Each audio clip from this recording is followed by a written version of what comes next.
partager avec vous cet après-midi une partie très importante de mon histoire personnelle.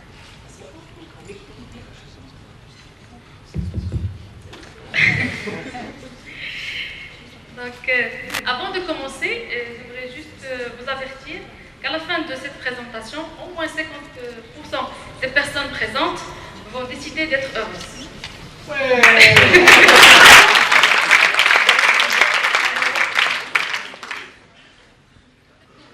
Je suis venue comme tout le monde dans ce monde.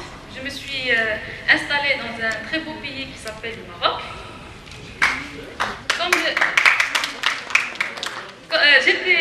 Quand j'étais enfant, j'avais des rêves, des ambitions, des défis à relever. Et quand mes rêves se heurtaient à la réalité, mon ambition était, ma motivation était toujours d'être la meilleure.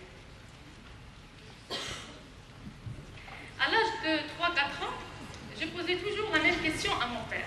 C'était une question récurrente. Papa, comment fait-on pour être dans la télé?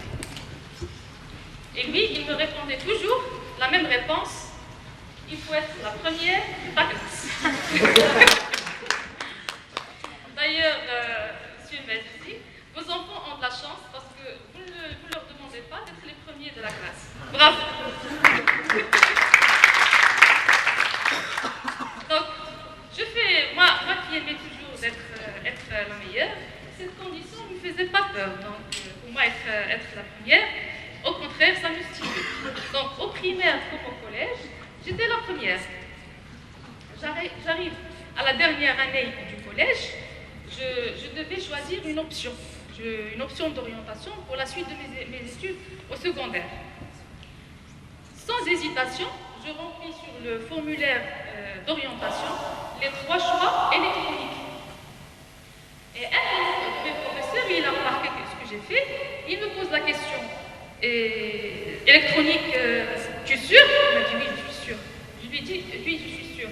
Il m'a dit, je te conseille de mettre le 3e choix, quelque chose de différent. Je te propose technique comptable et commerciale. Comme c'était un prof que je respectais, j'ai mis ce qu'il a dit. Donc, quand on a eu le résultat de la conversation, je découvre que la commission d'orientation ne m'a pas attribué le premier et le 2e choix, c'est-à-dire électronique. Ils m'ont attribué technique comptable et commerciale.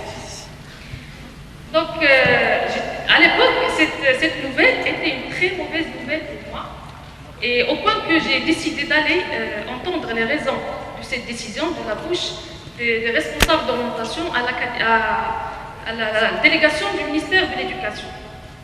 J'emmène ma mère avec moi et on parle. On trouve une dame très posée au service d'orientation et me dit, c'est quoi le problème?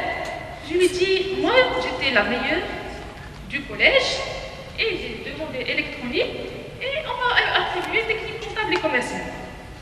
Il m'a dit, est-ce que tu sais très bien qu'est-ce que c'est qu'électronique? Pourquoi électronique? Je lui ai dit, parce que le meilleur du collège l'année dernière, il a fait électronique. Elle m'a dit, c'est ça la raison? Je lui ai dit oui. Elle m'a dit non, électronique, c'est une branche. Elle a commencé à m'expliquer de quoi il s'agit.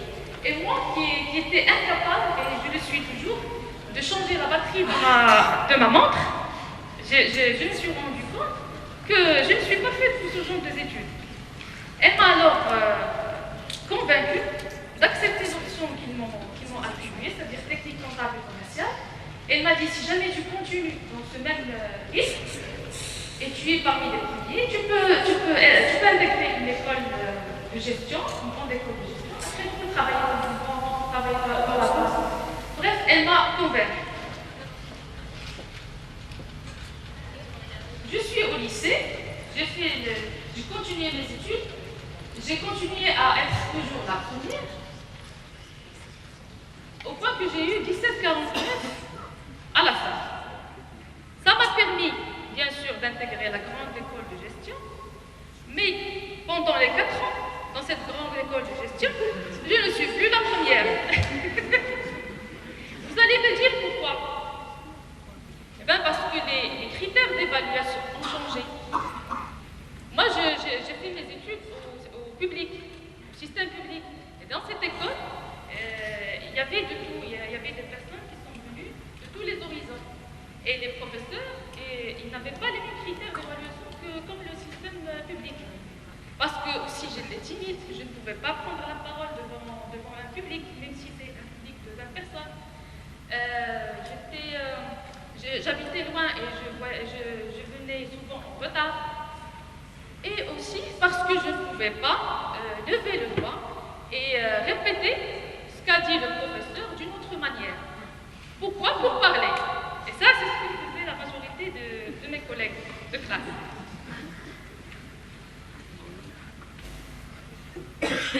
Et pourtant, je ne suis pas la première, parce que c'est très difficile pour quelqu'un qui est habitué à être le meilleur, de devenir le deuxième, troisième, quatrième. Mais j'ai gardé l'espoir qu'un jour, je vais réaliser mon rêve. J'obtiens mon diplôme, je travaille, j'achète une voiture, un appartement, je voyage, je gâte mes parents, mais toujours, je ne suis pas heureuse. Je sens qu'il y a quelque chose qui manque. Bien sûr, pendant 2-3 ans, entre le boulot, la salle de sport, les amis, toutes les activités quotidiennes qui se répètent, la routine s'installe et parfois même la déprime. Jusqu'au jour où j'ai reçu une gifle qui m'a réveillée. Cette gifle, je l'ai reçue de mon directeur. C'est un ex-directeur, c'est pas l'actuel. En fait, j'avais une douleur chronique, inexpliquée, c'est une douleur de la sciatique. J'arrivais pas à marcher une longue distance, je ne pouvais pas m'asseoir pour longtemps, je peux pas conduire pour longtemps. J'étais vraiment souffrante. Les médecins, j'ai vu plusieurs médecins, ils me préconisaient le repos sur un plan dur, avec les jambes un peu surélevées, pour diminuer la douleur, et les anti-inflammatoires. Sachant bien évidemment que sur les radios, le scanner et l'IRM, rien de méchant n'apparaissait. Bref, j'ai totalisé, dans cette année, une durée de 1 mois et demi de maladie, de congé de maladie. À la fin d'année, j'apprends que ma note a été révisée de 7 points, révisée à la baisse bien sûr. Je vais demander l'explication à mon directeur. Il m'a dit, moi je sais que tu es malade et c'est pas moi qui ai révisé ta note à la baisse. Moi au contraire, je t'ai défendu auprès du directeur régional et moi je n'y peux rien. Je dis ok, est-ce que je peux aller voir le directeur régional pour lui demander l'explication? Parce que j'avais aucun contact direct avec ce monsieur et j'aurais aimé entendre les raisons de sa bouche. Je prends un rendez-vous et je vais le voir. Le monsieur, il était très gentil. Il m'a reçu, il m'a rassuré, il m'a dit moi, c'est pas moi qui a révisé ta note à la baisse. D'ailleurs, moi, je ne sais même pas dans quel département tu travailles. Et la preuve, c'est que je vais appeler ton directeur devant toi. Il l'appelle, il ne le trouve pas, puis il appelle le DRH. Il appelle le DRH, il lui dit, il y a un qui va venir chez toi. Tu peux réviser sa note à la hausse jusqu'à 8 points, à condition que son directeur soit d'accord. Je vais chez le DRH, il me reçoit aussi gentiment, et puis il appelle mon directeur. Il l'appelle et avec bonne foi, il appuie sur le bouton du haut-parleur. Il lui dit, voilà ce qui s'est passé, est-ce que tu es d'accord? Tu lui rajoutes 8 points. Il lui dit clairement, non, et tu lui gardes la même note, c'est ce qu'elle mérite. Ça, je l'ai entendu à travers le haut-parleur. Cette réponse surprenante et choquante a vraiment eu des dégâts aussi bien physiques que psychologiques sur moi. Après, le lendemain, j'ai ressenti une douleur dans mes yeux et je ne voyais pas très bien. Donc c'était la période d'octobre, comme moi j'ai eu une allergie au pollen, je me suis dit peut-être que c'est l'allergie, c'est l'époque de l'allergie du pollen. L'ophtalmo, il examine mes yeux, il découvre que j'ai un œdème papillaire. Il m'envoie chez le neurologue. il examine mes yeux aussi, le fond d'œil, il m'envoie faire un scanner, il m'hospitalise tout de suite. Pourquoi? Parce que pour eux, je vais perdre la vue si je ne suis pas hospitalisée et si je ne prends pas un traitement intraveineux corticoïde. Après, j'ai enchaîné les examens, le scanner, l'IRM, les analyses biologiques qu'on envoie à l'étranger parce qu'il n'y a pas de laboratoire ici qui font ça. Chaque fois, les médecins que je vois, ils balancent comme ça un diagnostic, c'est la sclérose en plaques, c'est la maladie de Behçet, c'est la maladie de je sais quoi. Et moi qui aime chercher sur Internet, je cherche ces noms, je trouve vraiment des maladies handicapantes à la langue et je déprime. J'ai pris 20 kilos de plus à cause de la cortisone parce que j'étais en train de prendre la cortisone avec des bolus et par voie orale. Finalement, après 4 mois de souffrance, je pars à l'étranger. Je pars à l'étranger, en 2 jours, je refais tous les examens et le médecin m'appelle. Il me dit, raconte-moi exactement qu'est-ce qui s'est passé avant que tu ressentes cette douleur. Il y avait des céphalées et ma vue qui a chuté. Je lui ai raconté l'histoire de mon directeur et puis il m'a dit, qu'est-ce que tu fais dans ta journée? Comment tu passes ta journée? Je lui ai dit, il y avait le travail, salle de sport, parfois je dors très tôt, je regarde la télé. Il m'a dit, arrêtez bien sûr le traitement que j'étais en train de prendre. Il ne m'a donné aucun traitement. Le traitement, c'était le sport et faire quelque chose qui me passionne. Et puis, il m'a dit, si jamais les céphalées continuent, quand tu retournes dans ton pays, tu refais la ponction lombaire, et bien on va voir. Moi qui ai fait la ponction lombaire dans des conditions lamentables ici, c'était sur une chaise de bois, sans anesthésie. J'avais même pas une place pour m'allonger pour toute la journée, parce que j'ai lu sur Internet qu'il y a un risque si jamais je me lève juste après la ponction lombaire. Je l'ai supplié pour la refaire là-bas. Il accepte, il me refait la ponction lombaire. Il l'a refait, mais il refait d'autres examens, sachant bien qu'il allait signer ma sortie le lendemain. Il m'appelle, il me dit, tu as de la chance. Tu sais ce qu'on a découvert dans ton liquide céphalorachidien? On a découvert l'herpès virus. L'herpès virus, on a un médecin avec nous, c'est le bouton de fièvre que tout le monde peut avoir, mais qui peut devenir très dangereux si la personne a une dépression immunitaire. Moi, j'ai eu une dépression immunitaire à cause de la cortisone que j'ai pris à forte dose. Et c'est ce qui a fait que ce virus est passé dans mon liquide céphalorachidien. Qu'est-ce que ça fait? Ça peut donner une méningite herpétique. La méningite herpétique, bien sûr, la fièvre augmente et le patient n'a plus que 48 à 76 heures avant qu'il rentre en coma et qu'il peut décéder. Tout de suite, ils me retiennent encore 10 jours en hospitalisation. J'ai dépassé le délai du visa, j'ai dépassé le délai de la prise en charge, sachant que je suis partie toute seule parce qu'on avait refusé le visa à ma mère pour m'accompagner. Bref, la mort n'était pas loin. Ça, c'est ma photo avant de tomber malade. Ça, c'est ma photo quand j'étais hospitalisée à l'étranger.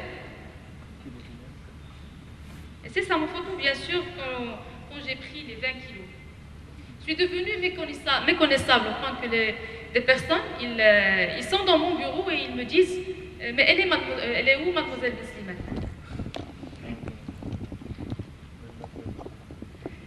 Mais heureusement que dans chaque crise, il y a une opportunité. Et cette crise que je viens de vous raconter m'a offert beaucoup d'opportunités. Maintenant, je remercie Dieu d'avoir vécu tout ça pour que je puisse bénéficier de toutes ces opportunités.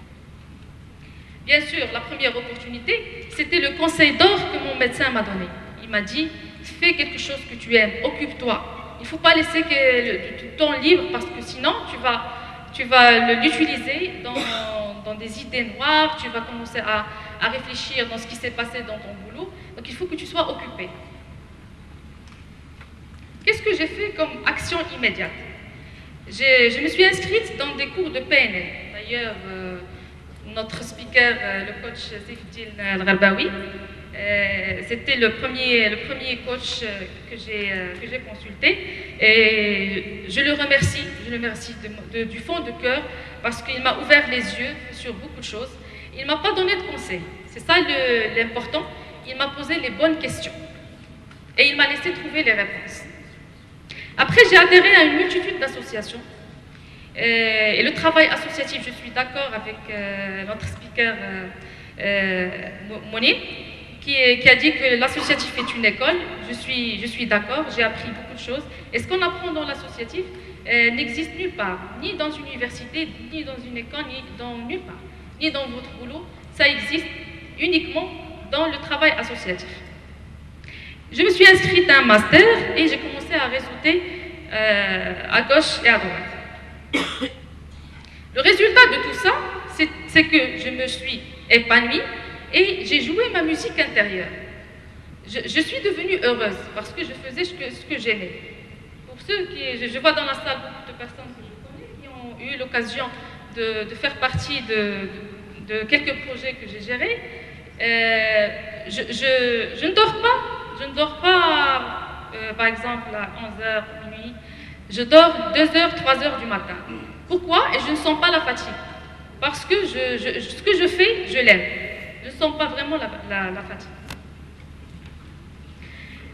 Et ensuite, il y a aussi une loi très importante qui s'appelle la loi d'attraction. À travers les séances de coaching que j'ai faites, la PNL, j'ai découvert une loi qui s'appelle la loi d'attraction. Je vous conseille de taper sur Google loi d'attraction et de lire ce que vous allez trouver. C'est une loi très intéressante qui parmi ces principes, les 4 principes suivants qui ont vraiment changé beaucoup dans ma vie. Cette loi vous dit, vous récoltez ce que vous semez. Vous recevez ce que vous donnez. C'est très important. Si on donne quelque chose de positif, on va recevoir quelque chose de positif. Et la même chose pour le négatif. Et elle vous dit, vous recevez ce que vous demandez. Et ça, c'est très important. Si on comprend ça, on va demander d'être heureux. Et on va le recevoir. Mais il faut demander avec insistance. Parce que cette loi ne marche que si on insiste. Et puis, elle dit, la loi aussi, elle dit, ceux qui se rassemblent, s'assemblent. C'est-à-dire que si vous voulez être positif et que vous voulez être heureux, il faut être en compagnie de personnes heureuses et positives. Bref, ma stratégie était de fixer mes objectifs, sachant que j'avais des objectifs et des rêves, mais je n'avais pas des objectifs clairs. J'avais l'objectif, mais je ne savais pas comment faire pour le réaliser. Mais les séances de coaching m'ont aidé à trouver la bonne manière pour les réaliser. Je les ai écrits, lus et visualisés chaque jour. Je suis devenue très réceptive aux actions que l'univers peut me suggérer. Par exemple, si à travers la loi d'attraction, je demande quelque chose avec insistance, le bon Dieu va mettre dans votre chemin quelqu'un, ou un événement, une personne, ou quelque chose qui pourrait vous aider à réaliser votre objectif. Et bien sûr, j'ai adopté un rituel de libération qui est composé de 4 éléments. La gratitude, et ça, la gratitude, c'est une chose très très importante.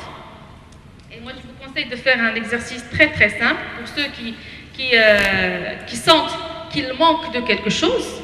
Je vous dis, prenez tout simplement une feuille, un stylo, et essayez de mettre sur cette feuille toutes les choses que vous avez. Par exemple, j'ai des yeux, essayez de mettre dans une colonne ce que vous avez et essayez de mettre la valeur de ces choses en dirhams. Et vous allez voir combien ça va totaliser. Moi, j'ai fait cet exercice un dimanche. J'ai des yeux, je peux marcher, j'ai une voiture, j'ai des parents, j'ai beaucoup de choses. J'ai essayé de mettre un montant devant chaque chose. Je me suis aperçue que je suis un millionnaire. Un millionnaire, vraiment. Et jamais je ne me suis pas rendu compte de cette richesse que j'ai.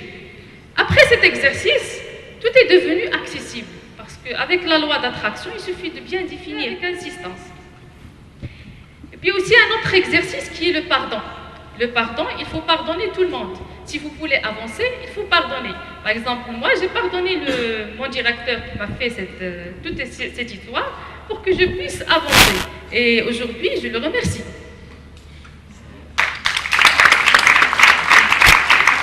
Bien sûr, il faut aimer sans condition et contribuer à la communauté, contribuer à faire quelque chose à la communauté. Dans cette rubrique de contribution, comme je vous ai dit, j'ai intégré plusieurs associations, j'ai occupé plusieurs postes de responsabilité, mais c'était à chaque fois quelque chose où j'apprenais énormément. Et même j'ai créé mon association. Donc comme ça, j'ai la certitude que, par exemple, c'est moi qui a contribué à résoudre, par exemple, tel problème. Et il y a une récente étude qui a été faite sur le bénévolat et les bénévoles. Et les chercheurs ont trouvé que les gens qui pratiquent le bénévolat, ils vivent plus longtemps. Ça leur permet de maintenir et d'améliorer leurs conditions physiques. Ça diminue les symptômes dépressifs. Ça leur donne une sensation de bien-être. Ça, je le confirme. Et toutes les personnes qui sont impliquées dans le travail associatif peuvent le confirmer. Et ça déclenche une forte production naturelle d'une matière qui est à la base d'effets anti-stress très reconnus. Bien sûr, le bénévolat, ça c'est les effets sur la personne, mais il y a aussi les effets sur la société. Les effets sur la société, il y a la création du changement positif à travers de petites actions, la canalisation de l'énergie des gènes et plein d'autres choses. La personne, elle devient plus responsable, elle apprend beaucoup de choses qu'elle ne peut pas apprendre ailleurs. Et après avoir fait toutes ces actions, me voilà, je suis en train de dire à mon père, me voilà à la télé. Parce que j'ai fait tout ça et j'ai réalisé mon rêve. Pour moi, être à la télé, c'est pas être à la télé et c'est tout. Parce que quelles sont les personnes qui sont à la télé en général, qu'on interviewe ou bien à qui on pose des questions? C'est des personnes qui créent des changements, qui font quelque chose. On ne vient pas comme ça à faire une interview avec quelqu'un qui passe dans la rue, qui n'a rien fait. Mais c'est des personnes qui ont créé un changement. C'est ça ce que je voulais faire quand j'étais petite. Mais je n'ai pas trouvé quelqu'un pour m'orienter. Bien sûr, l'impact que j'ai eu sur ma personne, c'est que j'ai développé ma prise de parole en public, j'ai pu gérer des projets et j'ai appris à gérer les équipes. Tout ça c'est gratuit, je n'ai pas payé pour ça, sauf un budget temps. J'ai des amis actuellement dans toute la planète et mon mur, ça me fait plaisir, ça me fait toujours plaisir. Le jour de mon anniversaire, mon mur sur Facebook, il est plein de messages de félicitations, de messages de joyeux anniversaire avec toutes les langues. Et ça me fait plaisir. J'ai créé bien sûr l'association Bébé du Maroc, c'est pour la défense de l'enfance abandonnée et malade. Et pour la question du temps, je suis occupée actuellement 18 heures sur 24 par jour, 7 jours sur 7. Tout le temps connectée, les personnes qui me connaissent peuvent le confirmer. Donc, à la fin de ma présentation, j'ai quelques messages à donner à certaines catégories de personnes. J'ai des messages pour les parents. Pour les parents, moi je les ai énumérés ici, comme ça je ne vais pas oublier un message. Pour les parents, je leur dis, ne prenez jamais à la légère les rêves de vos enfants. Et il faut, à chaque fois qu'ils vous posent des questions, quel que soit leur âge, essayez de leur répondre avec franchise. Parce que la réponse, par exemple, que je recevais d'être la première de la classe, peut-être que mon père voulait que je sois la meilleure à cette époque. Mais je suis désolée, ce n'est pas être le premier de la classe qui fait de quelqu'un heureux dans sa vie.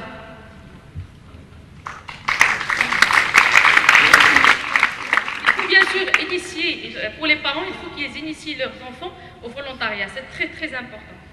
Il faut qu'ils aient confiance dans leur choix. Il faut les aider à concevoir leurs notes musicales et les aider à jouer leur propre musique. Par exemple, un parent qui voulait être, je ne sais pas, avocat, il impose à son enfant d'être avocat, alors que l'enfant, il voulait être musicien. Il ne sera jamais heureux.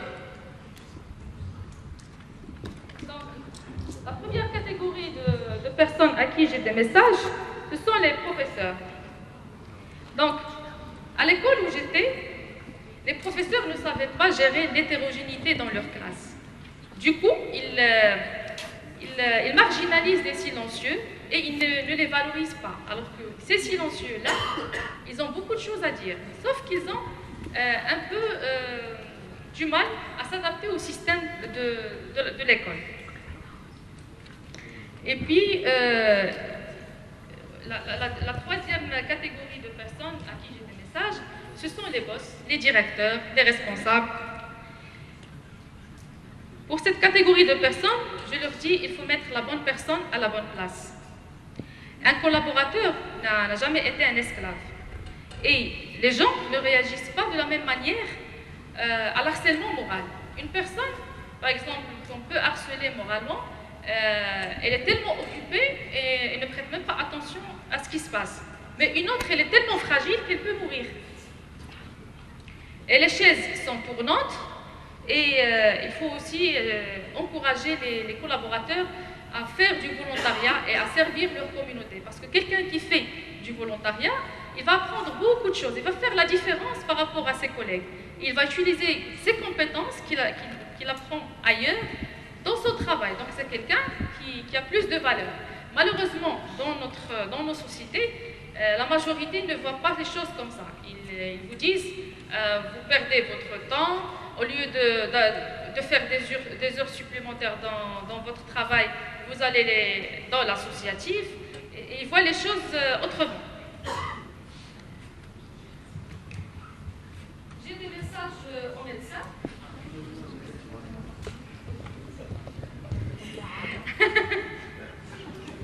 C'est des messages gentils. Donc, le diagnostic, c'est toujours 50% du traitement. Dans mon cas, le diagnostic n'était pas clair.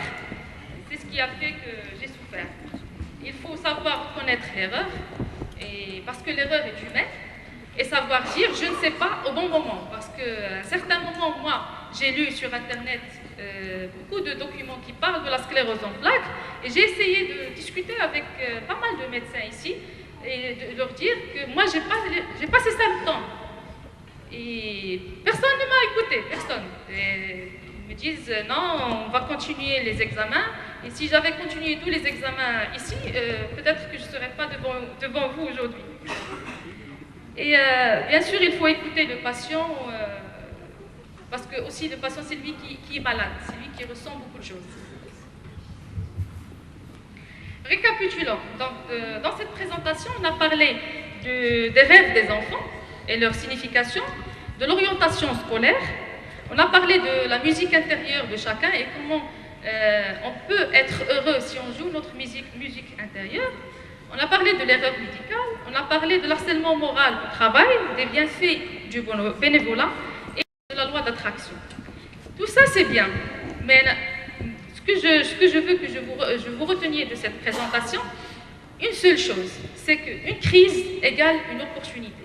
Si vous passez par un problème, il faut toujours être heureux et chercher quelle est l'opportunité ou les opportunités qui vont être offertes à travers cette crise.